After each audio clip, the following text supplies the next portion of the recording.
प्रातः स्मरणीय विश्ववंदनीय संतों के सम्राट सतगुरु कबीर साहिब जी का मौलिक ग्रंथ रत्न बीजक, जिसमें ज्ञान चौतीसा की आज 32वीं साखी में सतगुरु कबीर साहिब जी कह रहे हैं, अज्ञान और मोह से ऊपर उठो, क्योंकि जब तक अज्ञान है तभी तक राग है, मोह है, और मोह ही आदमी को दुखी करता है। अज्ञान का अर्थ होता है कि जो जैसा है वैसा हमको दिखाई न देना है, कुछ और हमको दिखाई कुछ और दे रहा है, हमको समझ में ही नहीं आ रहा है कि सच्चाई क्या है। तो इसलिए सतगुरु कबीर साहिब जी कह रहे हैं कि भाई मोह और अज्ञान को दूर करो। यदि तुमने मोह जीत लिया, अज्ञान जीत लिया, तो फिर संसार में तुम्हारे लिए दुख का कोई कारण बचता नहीं है, कहीं भी दुख नहीं है फिर। इसलिए मोह और अज्ञान को समाप्त कर दो। सतगुरु कबीर साहिब जी की ये बहुत सुंदर मार्मिक साखी है। पहले मैं आप लोगों के समक्ष साखी कहती हूँ, सभी लोग दोहराएंगे, है ना, हमारे साथ में। उसके बाद में फिर इस अज्ञान और मोह पर से थोड़ी सी कुछ चर्चा होगी, कुछ कहानियां होंगी कि कैसे किस प्रकार से किन किन लोगों ने मोह में पड़ कर के अपने जीवन की शांति को, प्रसन्नता को, स्वतंत्रता को बर्बाद कर दिया और वो कितना दुखी रहे। और एक प्रकार से समाज के लोगों ने भी उनको धिक्कारा। मोह के कारण से बड़े बड़े कांड हुए, बड़े बड़े अपराध हुए, और आज भी हो रहे हैं, हम लोग कर रहे हैं। यदि हम मोह को जीत लेंगे, मोह क्यों होता है समझ में आया, मैंने अभी बताया था। अज्ञान के कारण, सच्चाई को हम समझ नहीं पा रहे, वास्तविकता से हम अवगत नहीं, बहुत दूर हैं, इसलिए मोह हो जाता है। तो साहिब कह रहे हैं, सरार चो बरियाई सर्वेध सब लोग तवाई, ससा के घर सुन गुण होई, इतनी बात न जाने कोई। सरा का अर्थ होता है सस्सा, सरा रचो बरियाई। बरियाई यानी हठपूर्वक, और रचो यानी रचना, है ना, रचते हैं ना, भट्टा रच देते हैं, आबा रच देते हैं, कई चीजें रचने उनके, चलो भाई आज रचेंगे। समझते हो आप लोग भी मटका वगैरह बनाते थे तो रखते थे, तो रचते थे ना। छत्तीसगढ़ी नहीं, ये सब कहीं कहा जाता है। और सरा का अर्थ हमने उस दिन बताया था, जिनको नारी नयन सर लागा। सर का मतलब वाण, है ना। तो यहाँ पर सतगुरु कबीर साहिब जी कह रहे हैं, सा अक्षर के माध्यम से सतगुरु उपदेश कर रहे हैं कि लोग क्या कर रहे हैं, हठ पूर्वक आत्मदाह करने के लिए अज्ञान की चिता बनाते हैं। अज्ञान क्या बन गया यहाँ, चिता। और जो मोह करते हैं, जो अज्ञान में पड़े हैं, वो अपना आत्मदाह कर रहा है। आत्मदाह यानी, आत्मदाह यानी आत्मा जल रही है, तड़प रही है, अशांत है, बेचैन है, पीड़ित है, दुखी है। आत्मा ही तो, आदमी कहता है हमारी आत्मा बड़ी दुखी है, हमारी आत्मा में बड़ा दुख, जबकि आत्मा न दुखी होती है, न आत्मा में पीड़ा होती है, न आत्मा में किसी प्रकार का ये विकार जा सकता है। लेकिन आदमी ऐसा कहता है, तो उसी भाव से सतगुरु कबीर साहिब जी भी कहते हैं कि आत्मदाह करने के लिए अज्ञान की चिता बनाते। आत्मा का कभी दाह नहीं हो सकता है, आत्मा कभी जल नहीं सकती।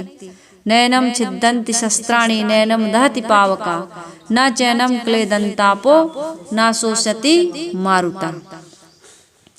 ये प्रकृति के जो तत्व हैं, जड़ तत्व, ये हमारी आत्मा को किसी प्रकार से कोई पीड़ा या कष्ट नहीं पहुंचा सकते।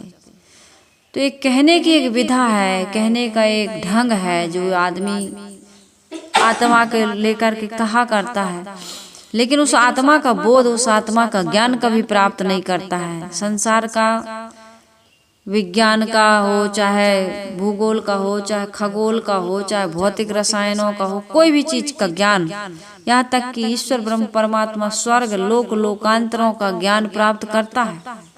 और उसको करने के लिए आदमी बहुत कुछ परिश्रम करता है, लेकिन बहुत कम संसार में लोग हैं जो आत्मा के ज्ञान के लिए कोई परिश्रम करते हों, कोई ध्यान चिंतन करते हों, उसके विषय में कोई अपनी तरफ से जानकारी रखते हों या प्रयास करते हों। तो ये आत्मा का दाह नहीं होता है। आत्मदाह जो कहते हैं कि आत्महत्या कर लिए, तो आत्मा की हत्या थोड़ी होती है कि होती है आत्मा की हत्या। उन्होंने आत्महत्या कर ली, तो आत्महत्या कैसे कर ली? आत्मा की हत्या होती कभी? आत्मा को कोई मार सकता है कि आत्मा मरती है? आत्मा को तो यही कहते हैं कि अजर हम अमर हम अखंडम अनुपम अहम शुद्ध चैतन्य ज्ञान स्वरूपम। तो हमें ये समझना है कि आत्मा का दाह नहीं होता, लेकिन एक कहने की विधा है। अर्थात आदमी दुखी है, अपने आप का पतन कर रहा है, अपने आप को बर्बाद कर रहा है। इसलिए साहब कह रहे हैं कैसे बर्बाद कर रहा है? वो हठपूर्वक अज्ञान की चिता बनाता है और अपना आत्मदाह करता है, यानी कि अपने स्वरूप भाव को विस्मृत कर देता है, विस्मृत।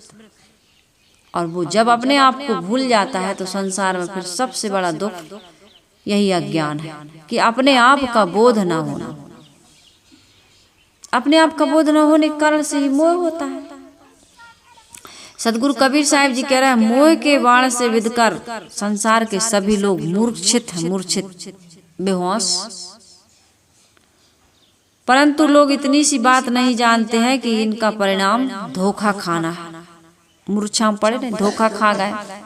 आदमी धोखा ही खा रहा है हर समय। में हमेशा कहती हूँ कि आदमी बहुत बड़े धोखा में है। धोखे में खो दई उमरिया रे, मन राम राम बोलो। अब जब उमरिया खोई दई तो का राम राम बोलो? बहुत बाद में समझ में आता है कि धोखा खा गए। गुरुदेव जी कहानी बताया करते थे ना, एक बिल्कुल साधारण अनपढ़ गांव का रहने वाला व्यक्ति अपने मित्र के यहाँ गया। मित्र रहता था दुबई में, बड़ा शहर था। तो कहे कि अरे मित्र आए, चलो आज तुम्हें मार्केट घुमाएंगे। घुमाने ले गया तो वहाँ पर मार्केट में क्या होता है, कपड़े की दुकानों के पास जहाँ कपड़े की दुकान लगी थी, तो कपड़े की दुकान पे पुतला नहीं बने रहते हैं और बड़े अच्छे ढंग से लेडीज के जेंट्स के बढ़िया कपड़े भी पहने रहते हैं, बढ़िया सूट बूट टाई टोपी सब चीज। तो वहां पर एक लेडीज का पुतला था।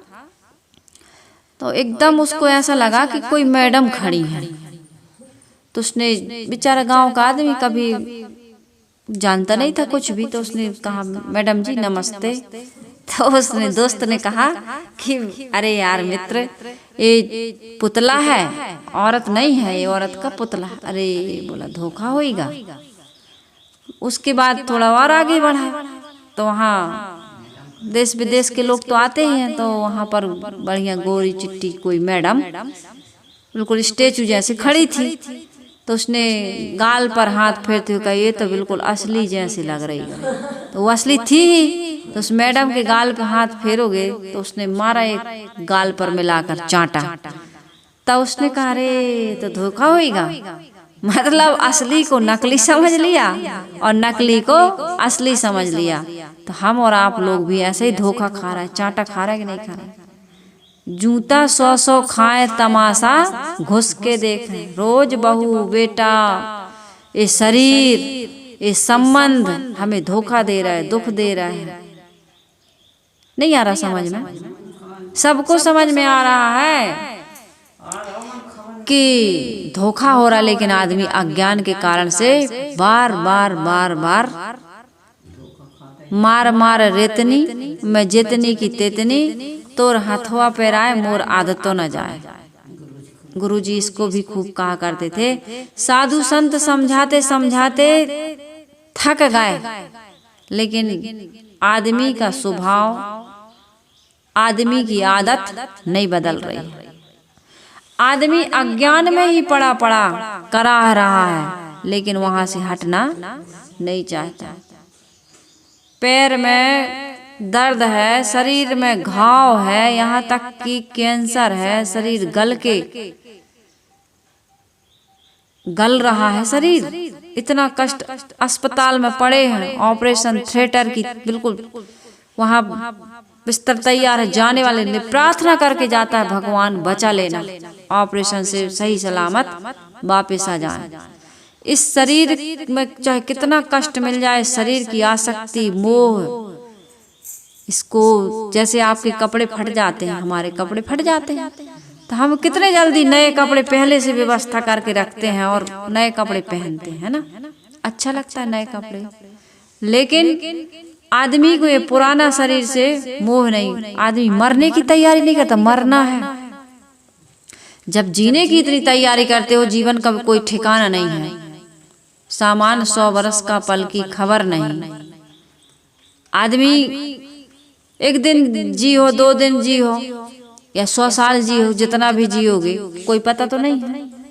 लेकिन आदमी उस जीने के लिए कितना तैयारी कर रहा, कितना वो मन में दिल में अरमान है, लेकिन मरना बिल्कुल निश्चित है, कभी भी मर सकते, उसकी कोई तैयारी, कोई भी तैयारी नहीं कि है तैयारी अलग से देखो, कोई भी तैयारी नहीं करता है। मरने की भी तैयारी करो कि तुम्हें कौन सी मौत अच्छी है, मरना है मर जाओगे, छूटी पड़े जंजाल, और ऐसा मरना क्या मरे दिन में 100 बार, मरना है ही तो जीते जी मर जाओ, अर्थात जीने की इच्छा छोड़ दो।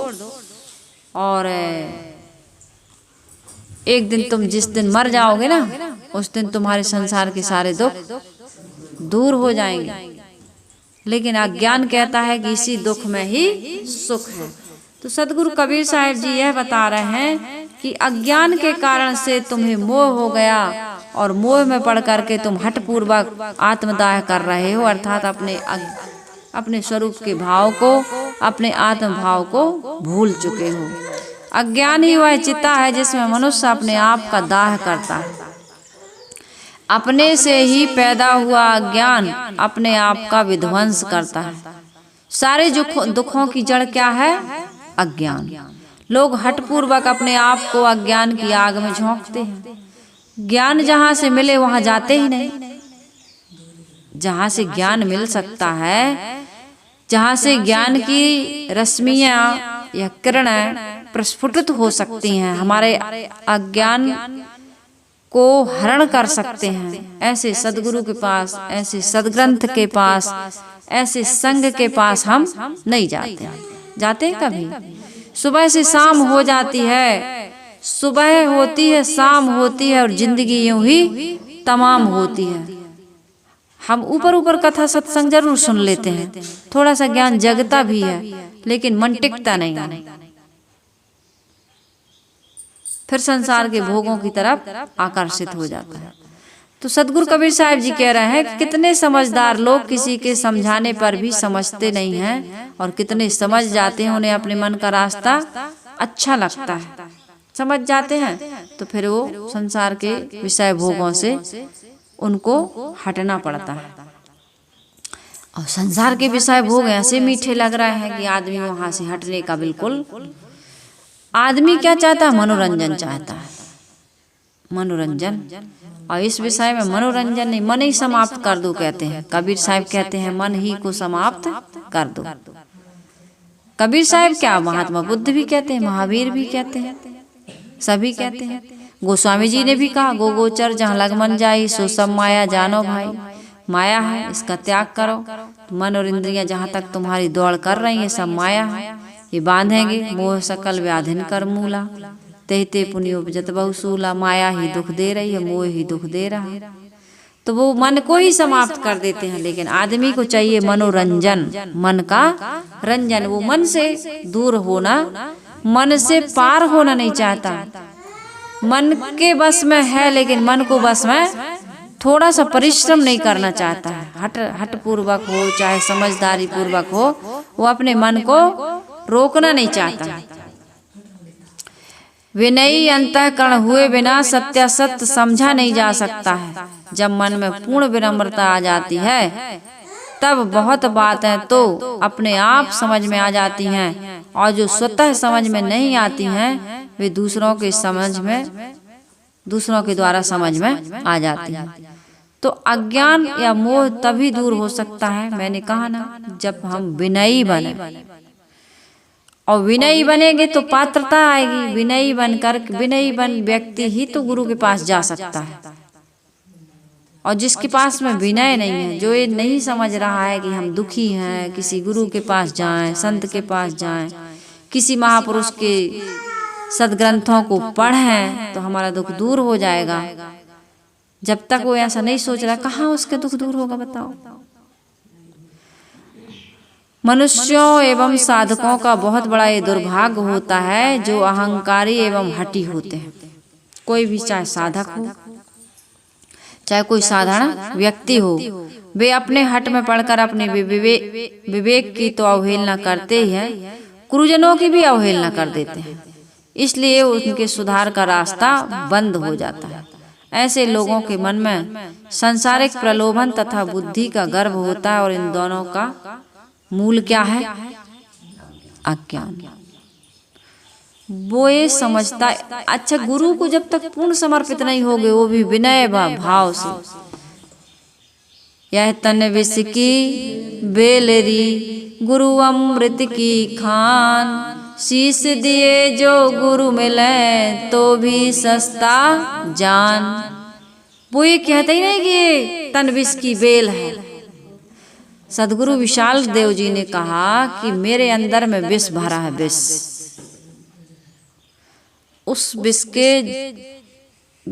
को, उस जहर को मैं मारता हूं और दूसरों के विष को सहता हूं। दूसरे के अंदर भी विष ही भरा है। दूसरे के अंदर क्या भरा है, उधर क्यों देखती है? मान लो बच्चा रो रहा है, वो अपना काम कर रहा है, तुम लोग उधर ध्यान क्यों देते हो? ये संसार ऐसा ही है। अब उसको यदि यहाँ से भगा दें तो वो कम से कम संस्कार तो मिल रहा है कि चलो आता है, सुबह एक संस्कार बन रहा है, और तुम लोग वहां ध्यान देते हो, तो ये कितनी बड़ी अज्ञानता है। तुम इधर ध्यान दो ना, वो रोएगी, कुछ करेगी, चली जाएगी यहाँ से। ध्यान विचलित नहीं होना चाहिए, नहीं तो कल से दरवाजा लगा देना, आने ही ना पाए। यदि डिस्टर्ब होती हो तो उस डिस्टर्ब को खत्म करो। पढ़ने का मतलब फिर ऐसे क्या कह रही थी मैं अभी, क्या बता रही थी बताओ? नहीं है ध्यान। जब इतना भी तुम लोगों का ध्यान केंद्रित नहीं हो सकता है तो इतने दिन से सुनने की क्या जरूरत है? जाओ उसको लेके, सत्संग सुनने आती हो, बच्चे खिलाने आती हो। यहाँ सुबह सुबह का जो टाइम होता है, एकाग्रता पूर्वक कोई संत की वाणी सुने, सत्संग सुने, ये बच्चों को खिलाने की जगह थोड़ी है, या बच्चों को खिलाने के लिए आ जाती है। मनुष्यों एवं साधकों का सबसे बड़ा दुर्भाग्य क्या होता है? अहंकार। वे अपने हट में पड़ करके अपने विवेक की तो अवहेलना करते ही हैं, गुरुजनों की भी अवहेलना कर देते हैं, और इस प्रकार से करने से उनका सुधार का सारा रास्ता बंद हो जाता है। आदमी विनम्र नहीं होता, सरल नहीं होता। गुरु के पास भी जाता है तो ऐसे ही जाता है जैसे बच्चों को लेकर के आ गए, चलो घर का कुछ काम हो जाएगा, हम भी थोड़ा अधूरे मन से, पूरे मन से नहीं। हमें सत्संग में जाना है तो सत्संग टाइम पास करने के लिए, या मन के दुख दूर। आदमी सोचता चलो थोड़ी मोड़ी शांति मिल जाएगी, थोड़ा उतना समय तो हमको अच्छा लगेगा। अरे ये कोई मनोरंजन की जगह है, मनोरंजन की चीज है कि उतना समय अच्छी नींद आ जाएगी, चिंता दूर हो जाएगी। इसकी गहराई में डूब के तो देखो, एक बार गहराई से रस लेकर के तो देखो। आप समर्पित नहीं होते। जो बोरा डूबन डरा रहा किनारे बैठ कहते हैं। आदमी जब इस रस में डूबता है तो संसार के सारे दुख दूर हो जाते। दुख क्यों दूर नहीं हो रहा? तुम्हारे मन पर तुम्हें विजय प्राप्त क्यों नहीं मिल रही? क्योंकि अधूरे मन से आए हो तुम, अधूरे मन से इन विचारों को सुनते हो। तुम इसमें डूब करके अपने आप को समाप्त करना, खोना नहीं चाहते। तुम तो संसार के और भी बहुत सारे मन में कुछ सकाम भावना या कुछ संसारिक प्रलोभन, कितने लोग संत के पास जाते हैं धन के लिए, पुत्र के लिए, मुकदमा में विजय के लिए, रोग दूर हो जाए इसके लिए।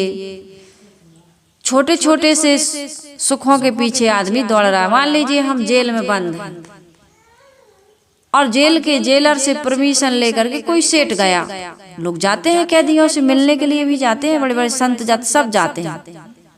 कई बार कहते हैं कि जेल में जाके देखो, अस्पताल में जाके देखो, वृद्धाश्रमों में जाके देखो, तो संसार में क्या है सच्चाई पता चलेगी।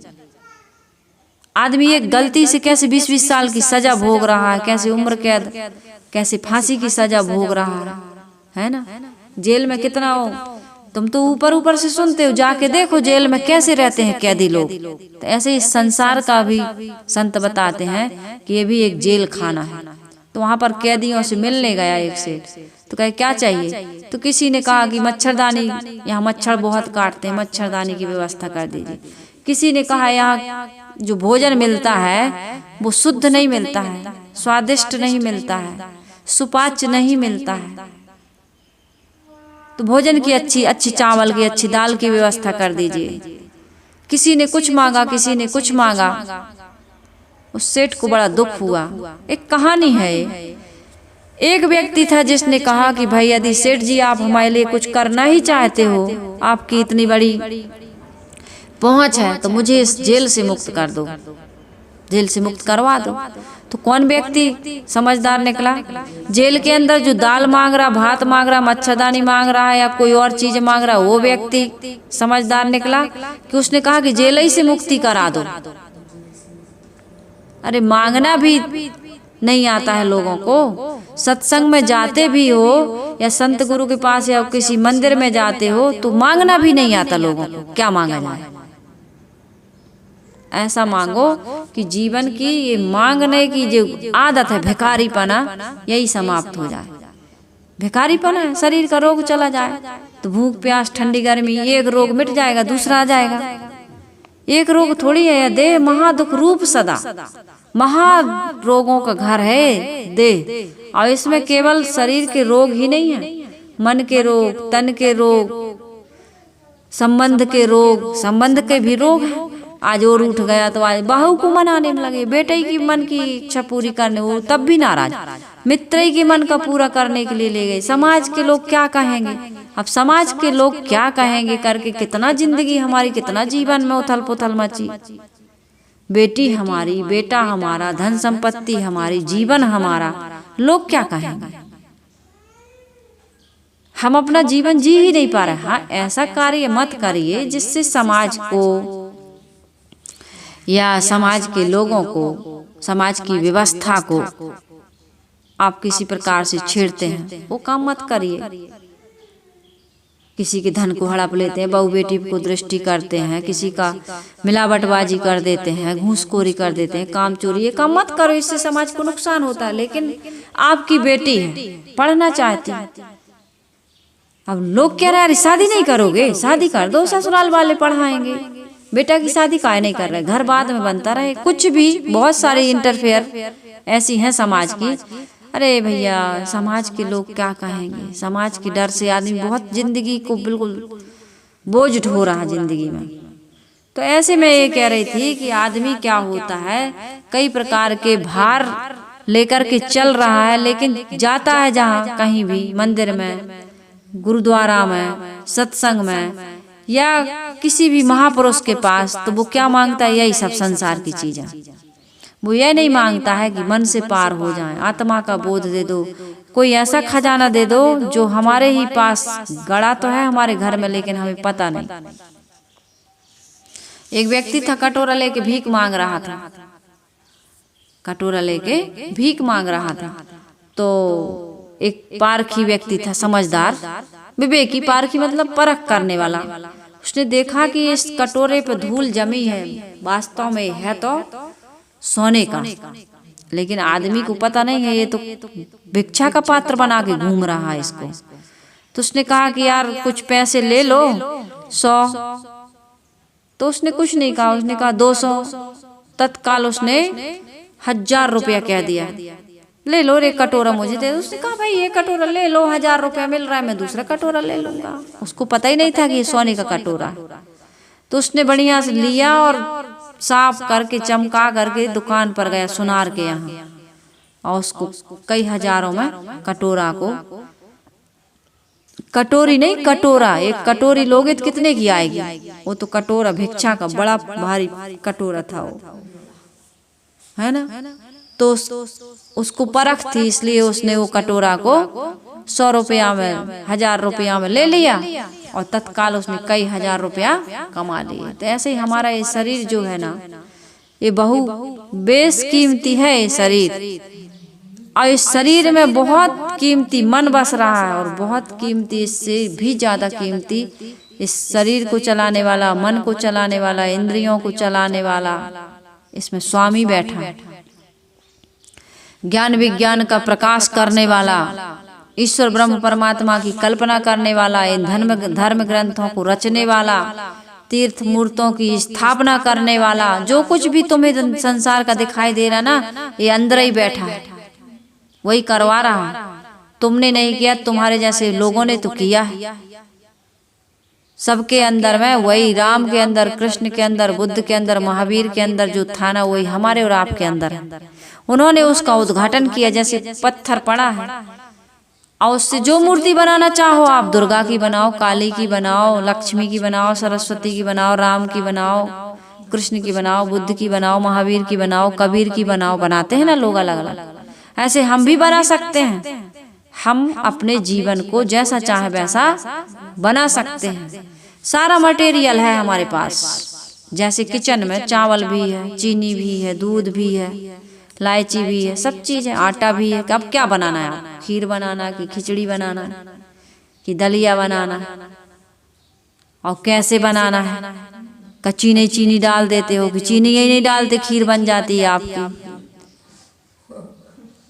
है ना। ऐसे भी होता है। तो क्या बनाना है? सारा मटेरियल है, आपको किस तरह से उपयोग करना है।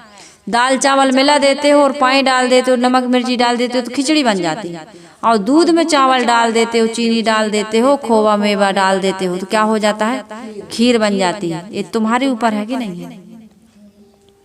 हमारे इस जीवन को हम तुच्छ बनाना चाहते हैं कि उच्च बनाना चाहते हैं, हमारे ऊपर है कि नहीं। सारी चीज तो है हमारे पास, और इसी मटेरियल को लेकर के लोग कहां से कहां पहुंच गए, और हम कहां जा रहे हैं। किस ओर तेरी मंजिल और किस ओर जा रहा है। अनमोल तेरा जीवन और यूं ही बिता रहा है, यूं ही गंवा रहा। बच्चों की टट्टी फेंकते फेंकते खुद के बच्चों की फेंकी, अब फिर बच्चों की फेंक। कहाँ जा रही है? रोटी नहीं मिलेगी। बच्चों को खिलाओगी, बहू कहती है बच्चों को खिलाओगी तभी रोटी मिलेगी, नहीं तो रोटी खाना है तो बच्चों को खिलाओ। बच्चा हमारा रो नहीं सकता। पहले के बच्चे थोड़ी थे, 10-5, 1-2 2 चले गए तो कोई बात नहीं, ऐसे ही चड्डी पहने पहने घूमते घूमते बड़े हो जाते थे। आज के बच्चों को देखते हो कभी आप? मिट्टी में नहीं, हाँ इन्फेक्शन हो जाएगा। इन्फेक्शन तो हो ही गया। आज संबंधों में इन्फेक्शन हो गया, तुम्हारे विचारों में इन्फेक्शन हो गया, सास बहू में तो बड़ा भारी इन्फेक्शन हो गया। देवरानी जिठानी तो है ही नहीं, एक बेटा और एक बेटी। इन्फेक्शन नहीं तो क्या है? एक बेटा है एक बेटी है। अब भैया वही है आंखों मारिया, उन्हीं को बचा के रखो। एक पूत कहते थे पहले के लोग, 2 होना चाहिए। एक पूत चूल्हे मूत, आज चूल्हे मूत रहा है, और उन्हीं को बिल्कुल हाँ मुड़ पे बिठा रहे। क्या बैठे ही हो? तो आदमी इतना परेशान है, इतना दुखी है और इतना मोही हो गया, ज्ञान की चिता रच रच करके अपने जीवन को वो बर्बाद कर रहा है। सर्वेधे सब लोग तवाई, अर्थात मोह के बाण से विधकर सब लोग मूर्छित हैं। मोह ऐसा बाण है कि जिसको लग जाए मनुष्य को अपने आपा का फिर ध्यान। मोह किए से मार्ग छूटे, अवगुण उपजे तन को, और तज दियो मोह सुबस करो मन को। यदि मोह है तो मन सुबस नहीं हो सकता। मन को मोह को जीतो। मोह को जीत लिए, मन को जीत लिए। मोह मनुष्य को मूढ़ बनाता है, मोह मोह क्या बनाता है? मूढ़ यानी बोलो क्या है मूढ़ता? अज्ञानता, पागलपन, मूढ़ मूढ़ मूढ़। अब कान से सुनाई नहीं देता, मूढ़ बने। सत्संग करने कब आए? जब कान से बहरे हो जाओगे, सत्संग तुम सुन नहीं पाओगे। सत्संग सुनो मस्त जवानी में तो कहाँ घर बनाने, घर बनवाए ले, लड़की विवाह ले और लड़का के गौन लाभ, तब भक्ति करबे। और भक्ति सत्संग है तू कौन हरबरी का जल्दी है। सुंदर जवानी पाए भोग साज सरबे। ऐसे ऐसे मन के भोलावा माही भूले जीव, यह नहीं जाने आज काल बीच मरबे। मर जाओगे सत्संग कर किए ही नहीं। अब मोह मूढ़ा आदमी क्या कर रहा है? उल्टे पलटे काम कर रहा है। सीता के सौंदर्य में रावण को आकर्षण पैदा हो गया। इसको तो एक बार लंका भले नहीं तोड़ पाया धनुष, लंका जरूर ले जाऊंगा, पत्नी बना पाऊं चाहे ना बना पाऊं, लंका ले जाए। लंका की मैं भी अपना वैभव दिखाऊंगा। मैंने तो नहीं जीत पाया, जयमाला नहीं पहन पाई, कोई बात नहीं। मोह देखो, ऐसी कथा कहती, सच्चाई क्या है? लेकिन कथा में तो आया है रावण ना हुआ हो, सीता को ना ले गया हो, कोई बात नहीं। लेकिन आज हो तो रहा है हमारे साथ, आपके साथ घट रहा है कि नहीं? मोह में आदमी फिर ये नहीं विचार करता कि उचित है कि अनुचित है, आवश्यक है कि अनावश्यक है, इच्छा है कि आवश्यकता है, सब भूल जाता है आदमी। बस चाहिए या नहीं चाहिए। और रावण जैसे विद्वान, 4 वेद 6 शास्त्र 18 पुराण का ज्ञाता, शंकर भगवान का जो स्रोत बनाया है, वो मंत्र बनाए हैं, वो रावण ने बनाए। कहते बहुत सारे मंत्र शंकर जी कहते हैं उसके अभिषेक कराने आते थे, ऐसा बताते। खूब महिमा तो है गोस्वामी जी की। तो ऐसे प्रतापी 10 शीश वाला, 20 भुजाओं वाला, पुलस्त का नाती है ना, विश्वेश्वर उनके पिता थे, ब्राह्मण कुल उत्पन्न, और पराई स्त्री का हरण कर लाया। बताओ, 4 वेद 6 शास्त्र 18 पुराणों का ज्ञाता, 4 वेद 6 शास्त्र 18 पुराण, काल जिसकी पाटी से बंधा है बेचारा, वो इतना अज्ञान काल से नहीं बचा। यह अज्ञान है ना पराई की स्त्री को, ये बहुत बड़ा। रामायण में उसमें बताया है कि पराई स्त्री को यदि कुदृष्टि से कोई देखता है तो उसका वध करने में किसी प्रकार का पाप नहीं लगता।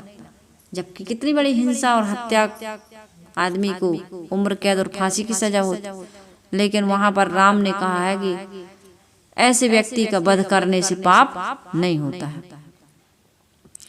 तो ऐसा प्रतापी विद्वान अपना सर्वनाश करा लेता है। परिणाम क्या होता है?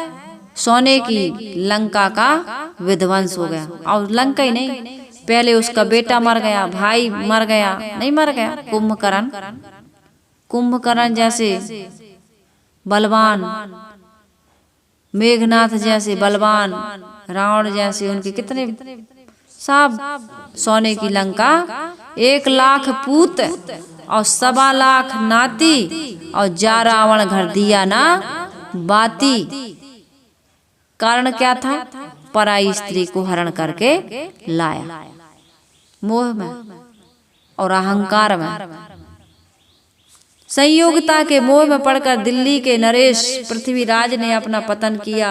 सिंगल द्वीप की रानियों के मोह में फंसकर मच्छंदर नाथ ने अपना वैराग्य खो दिया। ये कहानियां हैं बहुत सुंदर, आएंगी कहरा में।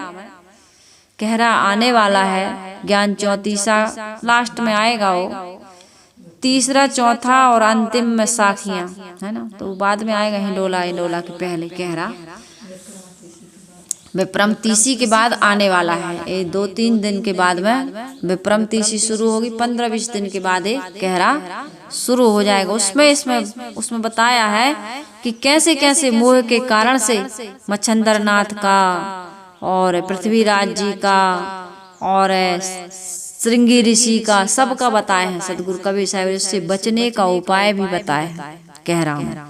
तो सदगुरु कबीर साहिब जी यहाँ पर ये बता रहे हैं कि ये मोह के कारण से अच्छे अच्छे ज्ञानियों ने, तपस्वियों ने भी अपने वैराग्य को खो दिया। ये अज्ञान, ये मोह आदमी। इसलिए डरते रहो यह जिंदगी बेकार ना हो जाए। डरते रहो, एक बेशकीमती जिंदगी हमारी बर्बाद ना हो जाए। डरत रहे सो उबरे, गाफिल खाई मार। डर करनी डर परम गुरु, डर पारख डर सार। और डरत रहे से उबरे और गाफिल खाई मार। इसलिए डर डर के रहो। ये ना कहो नारद जी जैसे ना उचक कूद फांद करो कि मोह को जीत लिया, मोह को जीत लिया। पता नहीं कौन सी नगरी तुम्हारे लिए तैयार हो जाए और वहां जयमाला लेकर कन्या घूमने लगे। ये माया कई रूप बदल के आती, मतलब मन का मोह अनादिकाल से मन ठग के हाथों में जीव बिका हुआ है।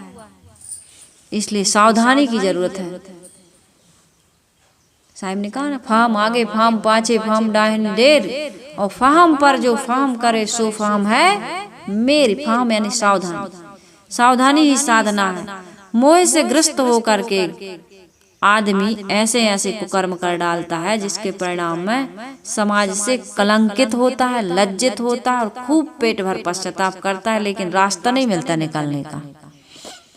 इसलिए हजारों फूल काफी हैं, हजारों फूल कम है गले को सजाने के लिए, और एक भूल काफी है जिंदगी भर रुलाने के लिए। एक भूल कर दो, आप जिंदगी भर रोगे, पश्चाताप करोगे, लेकिन मुक्ति नहीं मिलेगी। जो कर लिए हो उससे छुटकारा नहीं मिलेगा। जो कर लिए, जो दाग लगा लिए हो तो लग गए, आगे भले आप ना लगाएं, लेकिन जो लग गया, जब तक नया जीवन नहीं मिल रहा तब तक वो दाग आपका हमारा छूटने वाला नहीं है। इसलिए बहुत सावधानी से काम करने की आवश्यकता है।